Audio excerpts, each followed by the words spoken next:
Well, Canada's been much sounder managed in the past 15 or 20 years than the U.S. has, partly because they were forced to. I mean, they essentially went bankrupt or almost bankrupt in the early 90s, so they were forced to reform and run a tight ship. And they have lots of natural resources, so Canada's certainly a better place than the U.S.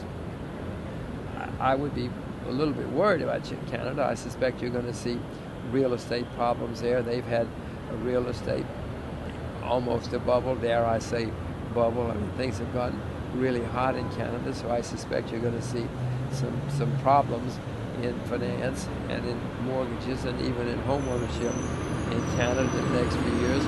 But essentially, Canada, the problems will not be like they were in the U.S. because they don't have the same excesses that we had here. But they will have problems. I do think you'll see more and more people going to Canada. You already do, because if nothing else, they're receptive to immigration. They encourage immigration. We in the United States are doing our best to discourage immigration. I would let anybody who wanted to move to the U.S. move to the U.S. like it was. It's only been in the past. When did they pass those laws restricting immigration? They started in the 20s. For 100 to 150 years, America was an open country. Anybody who wanted to come here could. And in fact, we encouraged people. We gave people land. The Homestead Act gave people land. They would come to America, settle, and improve the land and improve their lives.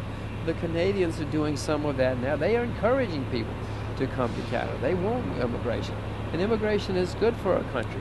You need new brains. The people who immigrate to a new country are ambitious, driven, hard-working people, or they wouldn't pack up, and brave, or they wouldn't pack up and leave everything that makes is secure for them. So countries are built by immigration. New capital, new brains, new ideas, new energy.